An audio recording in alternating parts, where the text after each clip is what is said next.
सभी को जय मसीह की। प्रभु यीशु मसीह के नाम से एलोहिम टीवी पर आप सबका स्वागत है। आशा करती हूँ कि आप सब अच्छे होंगे।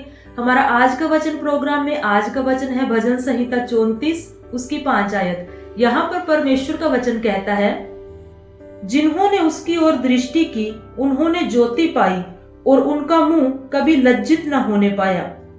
हालेलुया। प्रियो, दाऊद ने यह भजन उस समय लिखा जब वो अपने जीवन में सबसे अधिक टूटे समय से होकर गुजर रहा था। उसका अभिषेक हो चुका था, लेकिन वो राजा नहीं था, वो महल में नहीं था, वो भाग रहा था। शाऊल उसे मारना चाहता था, वो अकेला था, वो डर में था। कोई सेना उसके पास नहीं थी, कोई सुरक्षा उसके पास नहीं थी। उसकी हालत इतनी खराब हो चुकी थी कि जब वो फिलिस्तियों के राजा आकीश के सामने पहुंचता है तो उसे पागल होने का नाटक करना पड़ा। आकीश गत नगर का राजा था। ये वही गत नगर था जहां का गोलियत रहने वाला था, जिस गोलियत को दाऊद ने हराया था। जब गत नगर के लोगों ने दाऊद को देखा तो उन्होंने राजा से कहा कि क्या ये वही दाऊद नहीं जिसके विषय में यह गीत गाया जाता है कि शाऊल ने तो हजारों को मारा लेकिन दाऊद ने लाखों को मारा। दाऊद जब इस बात को सुनता है तो वो डर जाता है और वो अपनी दाढ़ी पर लार बहाने लगता है। वो दरवाजों और दीवारों को नोचने लगता है और बड़ा अजीब व्यवहार वो करने लगता है। वो पागलों की तरह नाटक करने लगता है क्योंकि उसे डर था कि लोग उसे मार ना दे। अगर मानवीय दृष्टि से देखें तो ये दाऊद की सबसे शर्मनाक स्थिति थी। लेकिन इसी अवस्था में दाऊद एक रहस्य को यहाँ पर लिखता है कि जिन्होंने परमेश्वर की ओर देखा उनकी शर्म को भी परमेश्वर ने महिमा में बदल दिया। हालेलुया। इसलिए दाऊद कहता है, जितनों ने उसकी ओर दृष्टि की। यहां पर दृष्टि करना मतलब सिर्फ देखना नहीं। कौन सी दृष्टि की यहां पर दाऊद बात कर रहा है? दृष्टि करने का यहां पर अर्थ है विश्वास के साथ देखना, आशा के साथ देखना, निर्भर होकर देखना, उम्मीद के साथ परमेश्वर की ओर देखना। ये वो दृष्टि है जब एक बच्चा डर जाता है तो अपने पिता की ओर देखता है क्योंकि उसे पता है कि उसका पिता उसे संभाल लेगा। इसीलिए दाऊद कहता है कि मैं परिस्थितियों को नहीं देखूंगा, मैं अपनी योग्यता को नहीं देखूंगा, मैं मनुष्यों को नहीं देखूंगा, लेकिन दाऊद कहता है मैं परमेश्वर को देखूंगा। हालेलुया। प्रियो, आज के जीवन में हम सबसे बड़ी गलती यही करते हैं। जब हम संकट में होते, दुख में होते हैं तो हम सब तरफ देखते हैं लेकिन परमेश्वर की ओर नहीं देखते। हम अपने पैसों की ओर देखते हैं, हम लोगों की ओर देखते हैं, हम अपनी योग्यता की ओर देखते हैं। लेकिन बाइबल कहती है जब हम परमेश्वर की ओर देखते हैं तो सच्चा प्रकाश हमारे जीवन में आता है। दाऊद कहता है, जितनों ने उसकी ओर दृष्टि की उन्होंने ज्योति पाई। ज्योति पाने का अर्थ यहाँ पर केवल चेहरे पर चमक आना नहीं है, लेकिन हमारे मन से अंधकार दूर हो जाता है। जब हम परमेश्वर की ओर देखते हैं प्रियो, तो हमारी परिस्थितियां तुरंत नहीं बदलती, लेकिन हमारे अंदर से अंधकार का हटना शुरू हो जाता है। हमारा मन परमेश्वर की उपस्थिति से भर जाता है, हमारे मन के अंदर एक शांति उतर आती है, परमेश्वर का आनंद हमारे हृदयों में आ जाता है। हालेलुया। इसीलिए दाऊद कहता है कि जितनों ने उसकी ओर देखा उन्होंने ज्योति पाई। मूसा जब 40 दिन रात परमेश्वर के साथ पहाड़ पर था तो उसका चेहरा चमकने लगा। निर्गमन 34 अध्याय में लिखा है कि इजरायलियों ने जब मूसा के चेहरे की चमक को देखा तो वो डर गए। मूसा ने खुद से चमकने की कोशिश नहीं की थी, वो सिर्फ परमेश्वर की उपस्थिति में रहा, वो सिर्फ परमेश्वर को देखता रहा और उसका चेहरा प्रकाशमान हो गया। उसके चेहरे से परमेश्वर का नूर दिखने लगा, उसका चेहरा चमकने लगा। इसलिए प्रियो, जो लोग परमेश्वर को देखते हैं, जो परमेश्वर को देखते रहते, उसकी उपस्थिति में बने रहते, वो दुनिया से अलग दिखाई देते हैं। हालेलुया। स्तिफनुस को जब पथरवाह किया जा रहा था, लोग उसे मार रहे थे, तो उसने लोगों की ओर नहीं देखा, स्तिफनुस ने स्वर्ग की ओर देखा और उसने परमेश्वर की महिमा को देखा और प्रभु यीशु मसीह को परमेश्वर के दाहिनी ओर खड़े हुए देखा। लोग उसे मार रहे थे, लेकिन परमेश्वर का वचन में लिखा है कि उसका चेहरा स्वर्गदूत का सा दिखाई दे रहा था। क्यों? क्योंकि प्रियो, जिस दिशा में हम देखते हैं हम वैसे ही बन जाते हैं। अगर हम संसार की ओर देखते हैं तो संसार में आज चारों तरफ अशांति है, डर है, तनाव है, चिंता है। जब हम संसार की ओर देखते हैं तो हमारे अंदर भी वो अंधकार आ जाता है, क्योंकि संसार अंधकार में है। हम भी डर, चिंता, भय से, शर्मिंदगी से हमारे जीवन भर जाते हैं।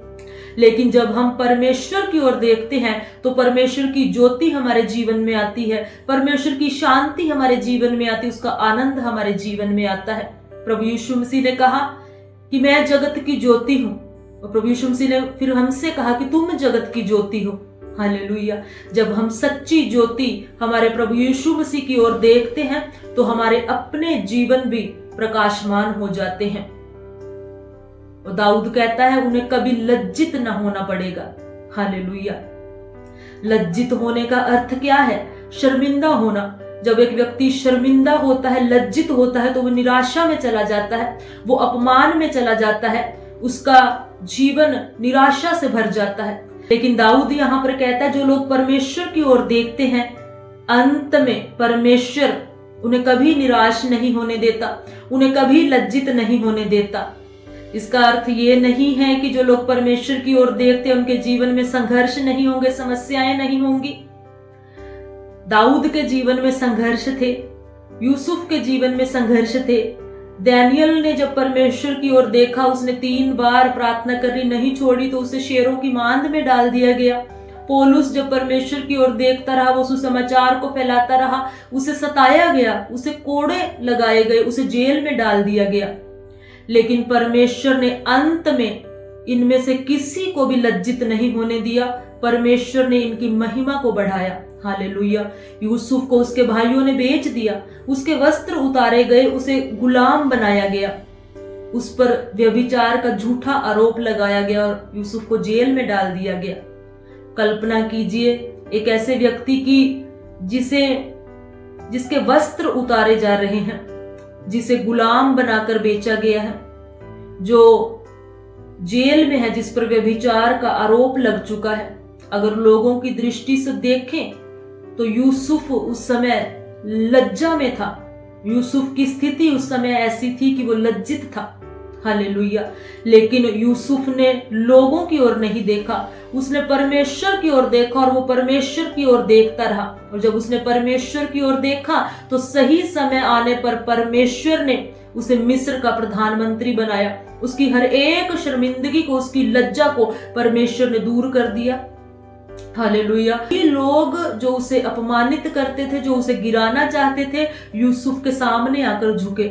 उसके अपने भाइयों ने आकर उसे दंडवत किया। हालेलुया। क्यों? क्योंकि यूसुफ की दृष्टि परमेश्वर पर लगी हुई थी।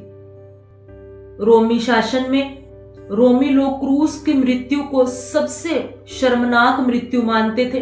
किसी भी रोमी नागरिक को क्रूस की मृत्यु नहीं दी जाती थी। और यहूदी लोगों में जिसे लकड़ी पर लटकाया जाता था वो श्रापित था, क्योंकि पुराने नियम में लिखा था कि श्रापित है वो जो काठ पर लटकाया जाता है। रोमी और यहूदी दोनों पर्सपेक्टिव से अगर हम देखें, दोनों नजरिए से देखें, तो क्रूस की मृत्यु शर्मनाक बात थी, शर्म की बात थी।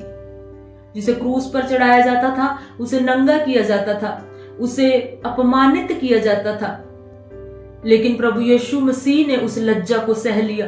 इब्रानियों 12 अध्याय में परमेश्वर का वचन कहता है कि उस आनंद के लिए जो उसके आगे धरा था, उसने लज्जा की कुछ चिंता न की और क्रूस की मृत्यु को भी सह लिया। हालेलुया। जो क्रूस लोगों की नजर में शर्म था, शैतान भी आनंद कर रहा था जब प्रभु यीशु मसीह को क्रूस पर चढ़ाया गया। लेकिन उसी क्रूस के द्वारा परमेश्वर ने, प्रभु यीशु मसीह ने मानव जाति के लिए उद्धार का रास्ता खोला। उसी क्रूस के द्वारा परमेश्वर और मनुष्य जाति के बीच में जो बड़ी खाई पाप के कारण बन गई थी, उस क्रूस के द्वारा प्रभु यीशु मसीह ने उस खाई को भर दिया और हमारा मेल मिलाप परमेश्वर से कराया। प्रभु यीशु मसीह तीसरे दिन मुर्दों में से जी उठे, उन्होंने मृत्यु को हराया, उन्होंने शैतान को शर्मिंदा किया। हालेलुया।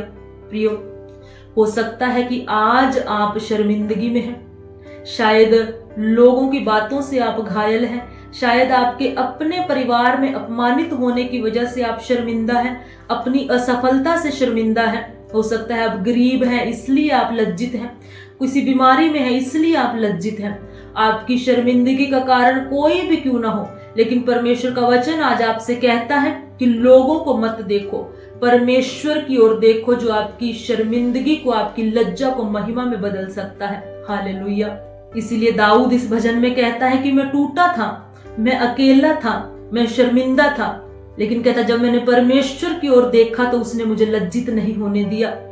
आज आपकी शर्मिंदगी कितनी भी बड़ी क्यों ना हो, कितनी भी बड़ी लज्जा आपके जीवन में क्यों ना हो, लेकिन जब आप परमेश्वर की ओर देखेंगे तो परमेश्वर हर एक शर्मिंदगी को, हर एक उस लज्जा को आपके जीवन से दूर करेंगे और आपके जीवन को अपनी महिमा से भर देंगे। वो आपके जीवन को बदल देंगे, क्योंकि आपके और मेरे उद्धारकर्ता प्रभु यीशु मसीह ने पहले ही सारी शर्मिंदगी को क्रूस पर उठा लिया है और परमेश्वर अपनी महिमा को हमारे जीवनों में देंगे। बस जरूरत है परमेश्वर की ओर देखने की, उसे ताकते रहने की। इसीलिए परमेश्वर के वचन में लिखा है कि विश्वास के कर्ता और सिद्ध करने वाले प्रभु यीशु मसीह की ओर ताकते रहो। हमें हमारी हर एक परिस्थिति में, चाहे हम कितने भी ज्यादा संघर्ष में हैं, हम टूटी हुई अवस्था में हैं, लेकिन फिर भी परमेश्वर की ओर हमें देखते रहना और वो कभी हमें लज्जित नहीं होने देगा। बाइबल उठाकर आप देखें, यूसुफ के जीवन को, दाऊद के जीवन को, एलिया के जीवन को, दानियल के जीवन को, अयूब के जीवन को, किसी को भी परमेश्वर ने लज्जित नहीं होने दिया। अंत में परमेश्वर ने सबकी महिमा को बढ़ाया, लेकिन उन्हीं की जो उसकी ओर देखते रहे।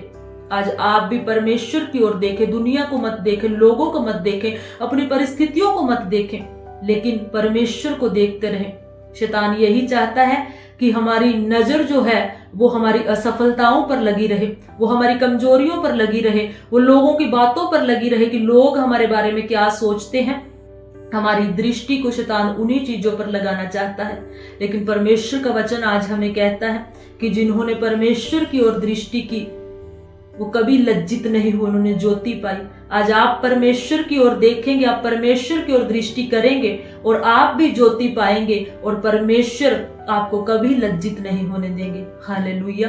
आइए प्रार्थना करें। स्वर्गीय पिता, प्रभु यीशु मसीह के नाम से आपकी उपस्थिति में आते हैं। प्रभु आपका धन्यवाद करते हैं इस वचन के लिए। खुदावंद परमेश्वर, आज हम खुदावंद आपकी ओर देखते हैं। खुदा प्रभु, हम अपने जीवनों को लेकर परमेश्वर आपके सम्मुख आते हैं। खुदा, जब हम दुख में हो, संकट में हो, किसी भी तरह की समस्या या परेशानी में क्यों ना हो, खुदावंद हम आपकी ओर देखेंगे। खुदा, हम अपनी शर्मिंदगी के समय में भी प्रभु, अपनी लज्जा और अपमान के समय में भी आपकी ओर देखेंगे खुदावंद, क्योंकि हम जानते परमेश्वर कि आप हमारी शर्मिंदगी को, हमारी लज्जा को महिमा में बदलने वाले परमेश्वर। खुदावंद मैं प्रार्थना करती इस समय जितने भी भाई बहन खुदा किसी भी तरह की शर्मिंदगी में है खुदा, चाहे वो फाइनेंशियल तौर पर हो खुदा, शारीरिक तौर पर हो पिता, सामाजिक तौर पर हो खुदावंद, हर एक शर्मिंदगी प्रभु यीशु मसीह के नाम से इन भाई बहनों के जीवनों से दूर हो जाए और प्रभु आपकी सच्ची महिमा खुदावंद इनके जीवनों में प्रकट हो। खुदावंद आपकी सच्ची ज्योति से परमेश्वर इनके जीवन प्रकाशित हो जाए। हालेलुया। पिता मैं प्रार्थना करती हूँ जितने लोग बीमार हैं खुदावंद, आप परमेश्वर अपना शिफा वाला हाथ बढ़ाकर छुए और हर एक रोग, हर एक बीमारी इनके जीवनों को छोड़े और निकल जाए। ये भाई बहन प्रभु यीशु के नाम से पूर्ण चंगाई को प्राप्त करें। हालेलुया। पिता मैं प्रार्थना करती हूँ जितने लोग निराशा में हैं, दुख में हैं, संकट में हैं, परमेश्वर तनाव में हैं, इनके हर एक दुख को, संकट को, तनाव को, चिंता को परमेश्वर आप दूर करें। इनके हृदयों में अपनी सच्ची शांति को पिता आप भर दें। खुदावंद हर एक के जीवन से परमेश्वर आपके नाम की महिमा हो, मेरे जीवन से परमेश्वर आपके नाम की महिमा हो। हम आपकी आत्मिक बातों में उन्नति करते जाएं खुदावंद, हम आपकी उपस्थिति में बने रहें, हम आपकी ओर देखते रहें, आपकी ओर ताकते रहें खुदावंद। हालेलुया। हमारे जीवनों से अपनी महिमा को प्रकट करें खुदा। धन्यवाद करते हैं पिता कि आपने हमारी प्रार्थना सुनी। यीशु मसीह के नाम से मांगते हैं, आमीन। Hallelujah. God bless you all. सबको जय मसीह की।